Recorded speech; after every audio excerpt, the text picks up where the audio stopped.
And one remarkable feat is this decision to use local currency as far as possible.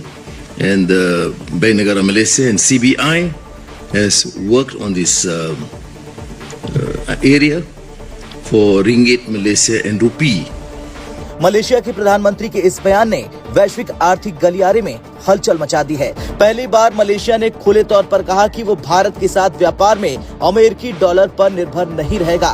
इसके बजाय लेन then भारतीय रुपए और मलेशियाई ringgit में किया जाएगा। हमें मालूम है कि 50 साल से यूएस डॉलर ने पूरे दुनिया को हॉस्टेज बना के रखा। वो एक मनी नहीं था, वेपन की तरह यूज किया है। इट वॉज अ चेन, बेड़ियां थी जिसने बांध के रखा। बेड़ियां कैसे थी? अगर आपको तेल पूरे दुनिया में कहीं से भी खरीदना है, आपको यूएसए के डॉलर में ही आपको पे करना पड़ता था। आप ये नहीं कह सकते कि भारत के साथ हमारा एफटीए साइन हो गया, हमारी बहुत बड़ी ट्रेड डील साइन हो गई भारत के साथ, लेकिन टैरिफ अभी भी लगे हुए। दोनों चीजें एक साथ तो चलेंगी नहीं, जाहिर सी बात है। तो इसीलिए ट्रंप ने साइन करा और वो टैरिफ हटा दिया। जब वो मलेशिया पहुंचे, उनका गर्मजोशी से स्वागत हुआ।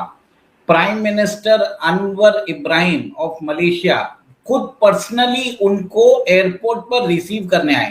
This is a really a remarkable gesture by prime minister Anwar Ibrahim. जो पेट्रो डॉलर था उसको चैलेंज किया है पेट्रो रुपी ने।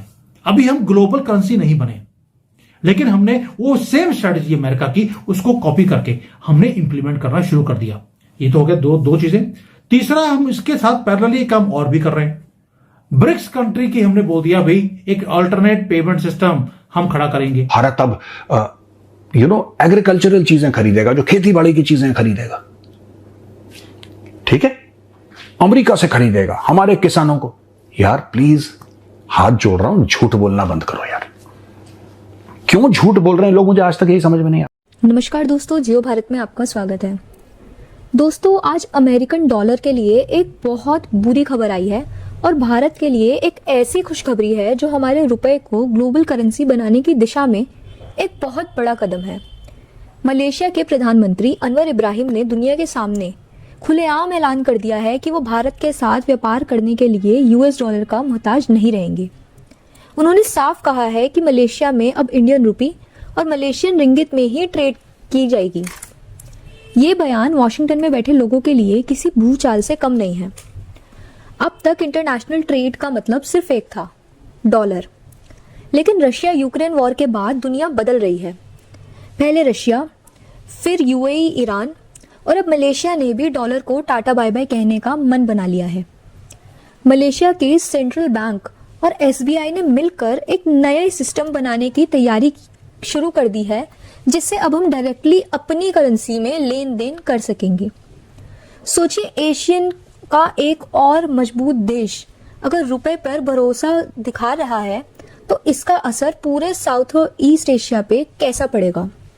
आज के वीडियो में हम देखेंगे कि कैसे भारतीय प्रधानमंत्री की इकोनॉमिक डिप्लोमेसी ने डॉलर की बादशाहत को चुनौती दे दी है और इससे भारत के आम व्यापारी को क्या फायदा होने वाला है।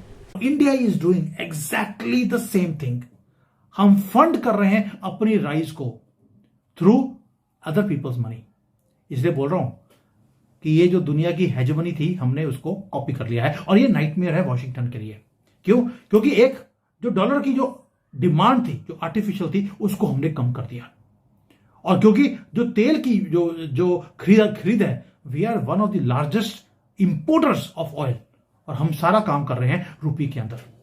और जब एक इतना बड़ा कंज्यूमर जब डॉलर को छोड़कर अपने करेंसी में काम करना शुरू कर देगा तो डॉलर की जो वैल्यू है वो कम होने वाली है। जो लीवरेज था यूएसए का, सैंक्शंस का, वो आपने खत्म कर दिया। अब डाटा देखिए, हम सिर्फ करेंसी को स्विच नहीं कर रहे, हम एक्टिवली साथ में पैरेलली हम यूएसए की जो एसेट्स हैं उसको डंप भी कर रहे हैं। हम यूएसए के जो ट्रेजरी बॉन्ड्स हमने खरीदे हुए थे, हमने एक एक हर महीने 30, 40, 50 बिलियन डॉलर के हम बेचते जा रहे हैं। हम अपने एक्सपोजर को अमेरिकन डेट से हम खत्म कर रहे हैं। What are we doing? हम गोल्ड बाय कर रहे हैं। Tons and tons of gold हमने खरीदना शुरू कर दिया। जो इंग्लैंड के अंदर हमारा जो गोल्ड पड़ा हुआ था उसको हम वापस ले आए। एक फोर्ट्रेस बना रहे हैं अपनी इकोनॉमी के अंदर, जहां पर लोगों का पैसा हम अपने कंट्री को बढ़ाने के लिए, ग्रोथ करने के लिए हम यूज कर रहे हैं। प्लस जो डॉलर पड़े हैं उससे हम सोना खरीदते जा रहे हैं। जो आरबीआई की गवर्नर है उन्होंने गेम को बड़े ही परफेक्टली उन्होंने प्ले किया। कैसे? एंड ऑफ 2025 आपको याद होगा 100 से ज्यादा बैंक 30 कंट्रीज के, उन सब के हमने स्पेशल रुपी के वॉस्ट्रो अकाउंट हमने खोल दिए और उन सबको एक दूसरे के साथ एक नेटवर्क के थ्रू हमने इंटरलिंक भी कर दिया। सपोजिंग हमने रशिया से माल खरीदा, उधर से हमने यूएई से खरीदा, अब इन दोनों को एक दूसरे को पेमेंट करनी है, आप आपस में रुपी भी ट्रेड कर सकते हैं। यूएई वाला रशिया को रुपी दे सकता है, हमने ग्लोबलाइज नहीं किया लेकिन एक नेटवर्क बना दिया जहां पर एक दूसरे को आप हमारी करेंसी भी चेंज कर सकते हैं। उसे होगा कुछ भी नहीं, पैसा भारत में पड़ा है, एक बैंक से दूसरे बैंक में चला गया। ये पायलट प्रोजेक्ट नहीं है दोस्तों, ये नया फाइनेंशियल आर्किटेक्चर का एक प्लान है जो हमने इंप्लीमेंट कर दिया है। And this goes beyond economics. हमारी सॉवरेनिटी अब हमारे हाथ में है, क्योंकि जब आप डॉलर पे करते हैं तो होता क्या है कि यूएसए को पता लगता है कि आपने कितने रेट में कहां से क्या खरीदा है। वो आपके पैसे को, उनके डॉलर को कभी भी वो फ्रीज कर सकते हैं, वो आपके ट्रेड को कभी भी बंद करवा सकते हैं। लेकिन जब आप रुपी यूज करते हैं तो होता क्या है, western surveillance system goes dark. उनको ये नहीं मालूम कि हमने रशिया से तेल खरीदा है या न्यूक्लियर फैसिलिटी खरीद लिया। भी मजबूरी है। तो ये सारी की सारी चीजें दोस्तों जियोपॉलिटिकल है, इसमें इमोशनल होने की जरूरत नहीं है। मैं यहां पे किसी डील को डिफेंड नहीं कर रहा, मैं आपको सच बता रहा हूं।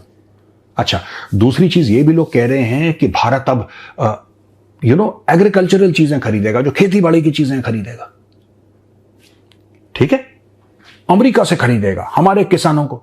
यार प्लीज हाथ जोड़ रहा हूं, झूठ बोलना बंद करो यार। क्यों झूठ बोल रहे हैं लोग, मुझे आज तक यही समझ में नहीं आ रहा। आप जाके इंटरनेट पे चेक करिए, गूगल पे, भारत कब से ट्री नट्स खरीद रहा है यूएस से, आप जरा बताइए दोस्तों। अगर आप जाते एक हफ्ता पहले, 10 दिन पहले, 15-20 दिन पहले, 1 महीना पहले स्टोर में और बोलते साहब वो बड़े वाले बादाम देना, तो वो निकाल के देता आपको कैलिफोर्निया आमंड्स इंपोर्टेड। कैलिफोर्निया कहां पे है भाई? कानपुर और लखनऊ के बीच में। वॉलनट्स तो आज से नहीं भाई, 10 साल से हम एग्रीकल्चरल प्रोडक्ट्स अमेरिका से इंपोर्ट कर रहे हैं, कोई नई बात नहीं है। आप ये मत सोचिएगा जो आप बादाम खा रहे हैं वो सारे के सारे कश्मीर से आ रहे हैं, ये गलतफहमी मत पालिएगा। भारत इंपोर्ट करता है, भारत ड्राई फ्रूट्स इंपोर्ट करता है, भारत ट्री नट्स इंपोर्ट करता है, वॉलनट इंपोर्ट करता है और कई सारी चीजें भारत इंपोर्ट करता है। सामने देखिए आप लिस्ट।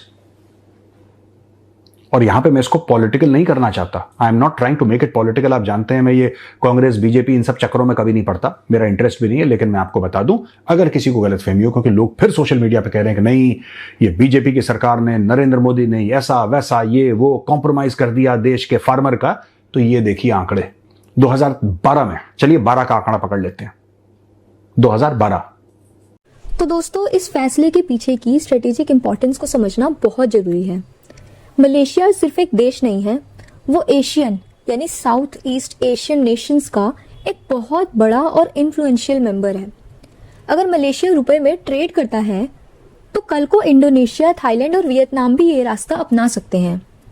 चाइना कोशिश कर रहा है कि दुनिया युआन में ट्रेड करे, लेकिन भारत ने चुपचाप रुपए का नेटवर्क खड़ा कर दिया है। इसका सीधा फायदा हमारे एक्सपोर्टर्स और इंपोर्टर्स को होगा। पहले उन्हें रुपए को डॉलर में कन्वर्ट करना पड़ता था, जिसमें कन्वर्जन चार्ज लगता था और डॉलर का रेट बढ़ने का डर रहता था। अब वो सीधा रुपए में पेमेंट करेंगे, जिससे कॉस्ट कम होगी और उनका प्रॉफिट बढ़ेगा। ये डी डॉलराइजेशन का दौर है। दुनिया अब समझ चुकी है कि अगर अमेरिका ने कल को सैंक्शंस लगा दिए तो उनका पैसा फंस सकता है, इसलिए सब की सब प्लान बी ढूंढ रहे हैं और भारत वो प्लान बी बनकर उभर रहा है। भारतीय प्रधानमंत्री ने मेक इन इंडिया के साथ साथ ट्रेड इन रुपी का जो मिशन शुरू किया था वो बहुत अच्छी तरीके से रंग ला रहा है। जब कोई देश आपकी करेंसी में ट्रेड करता है तो इसका मतलब ये है कि उसे आपकी इकोनॉमी पर भरोसा है। दोस्तों, ये नया भारत है जो अपनी शर्तों पर व्यापार करता है। डॉलर अब अकेला किंग नहीं रहा, रुपी भी अब प्रिंस बनकर उभर रहा है। अगर आपको भी भारत की बढ़ती हुई आर्थिक ताकत पर गर्व है तो कमेंट सेक्शन में रुपी गोज ग्लोबल और जय हिंद जरूर लिखें। साथ ही वीडियो को लाइक करें, शेयर करें और जियो भारत को सब्सक्राइब कर बेल आइकन को दबाना बिल्कुल भी ना भूलें। जय हिंद।